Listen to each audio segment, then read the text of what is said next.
স্বাদের একঘেয়েমি দূর করতে গরম ভাতের সাথে নাগা ফ্লেভারে ঝাল ঝাল লোট্টা শুটকির ভুনা ভীষণ মুখরোচক।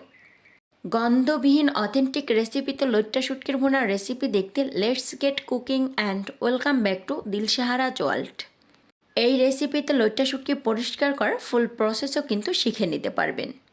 লোট্টা শুটকি আপনার শহরের যে কোনো হাট বা বাজারে খোঁজ করলেই কিন্তু কিনতে পারবেন। আমি এই লোট্টা শুটকিগুলো কুয়াকাটা থেকে নিয়েছিলাম। শুটকির মাথা লেজ সহকারে শুটকির গায়ে যে বিভিন্ন ধরনের পাখনাগুলো ছিল এগুলোকে কিন্তু কেটে নিয়েছি। এরপর শুটকিগুলোকে আমি প্রায় 1 ইঞ্চির মতো, এর থেকে কম বা বেশি হতে পারে, সাইজ করে কেটে নিয়েছি। ফার্স্ট প্রসেসে শুটকির পিসেসগুলোকে ভেজে নেব।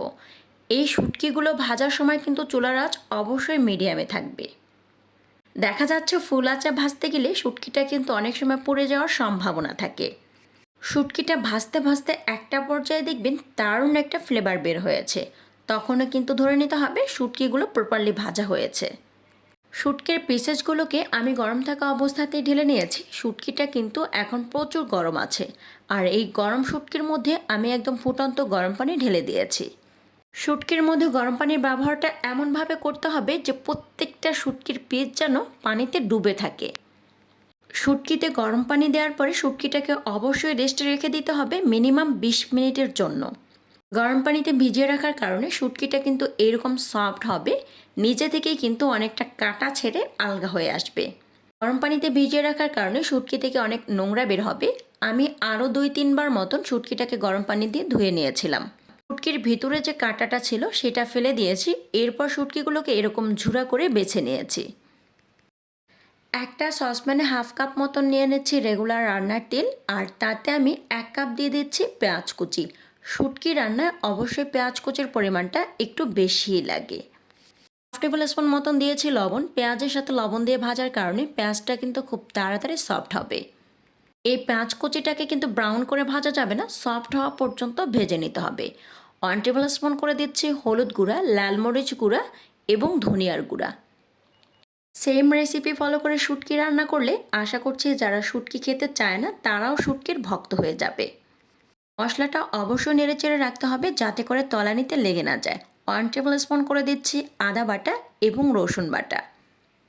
1 টেবিল স্পুন রসুন বাটা দিয়েছি, তার সাথে আমি আরও 1/2 টেবিল স্পুন রসুন বাটা দিয়েছিলাম। শুটকিতে রসুন বাটার পরিমাণটা একটু বেশি দিলেই ভালো লাগে।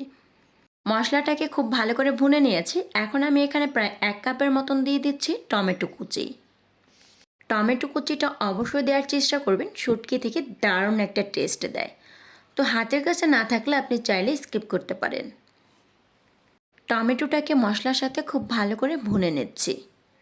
এরপর একটি ঢাকনা দিয়ে এই টমেটোটাকে চুলার আঁচকে মিডিয়ামে রেখে কুক করে নেব প্রায় 5 মিনিটের জন্য। ভীষণ সুন্দর একটা কালার এসেছে আর তেলটাও কিন্তু উপরে ভেসে উঠেছে, তার মানে মশলাটা প্রপারলি কিন্তু কষানো হয়ে গিয়েছে। টমেটোটা 5 মিনিট ঢেকে রান্না করার কারণে কিন্তু টমেটোটা প্রপারলি সিদ্ধ হয়ে গিয়েছে।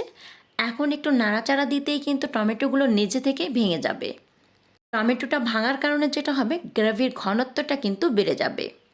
মশলাটা কিন্তু বেশ অনেক টাইম যাবৎ কষাচ্ছিলাম, আর বেশ ভালো করেও কিন্তু মশলাটা কষানো হয়ে গিয়েছে। এখন আমি আগে থেকে বেছে রাখা শুটকিগুলোকে এই মশলার মধ্যে দিয়ে খুব ভালো করে ভুনিয়ে নিচ্ছি। তো মশলার সাথে শুটকিটাকে প্রায় 5 থেকে 6 মিনিটের জন্য এভাবেই কষিয়ে নেব। মশলার সাথে শুটকিটা কষাতে কষাতে একটা পর্যায়ে দেখবি দারুণ একটা ফ্লেভার বের হবে। লইটা শুটকি ভুনাটাকে আরও বেশি আকর্ষণীয় এবং ফ্লেভারফুল করার জন্য আমি এখানে 2টা বোম্বে মরিচ কুচি করে দিয়েছি।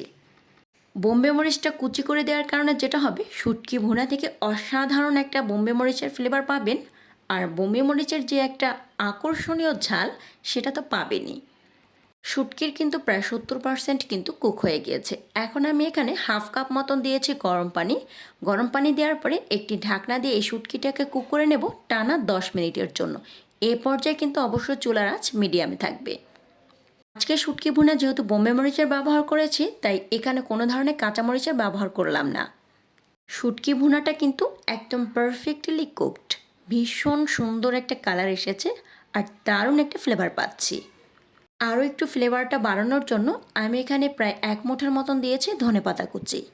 ধনেপাতাটা দেওয়ার পরে প্রায় 1 থেকে 1.5 মিনিটের মতন কুক করে নিলেই কিন্তু এটা পরিবেশনের জন্য একদম রেডি।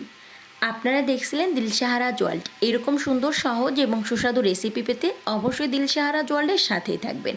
ভিডিওটি ভালো লাগলে একটি লাইক করবেন এবং চ্যানেলটিতে সাবস্ক্রাইব করে পাশে থাকার আমন্ত্রণ করছি। আবারও দেখা হবে নতুন কোনো এপিসোড নিয়ে। আল্লাহ হাফিজ।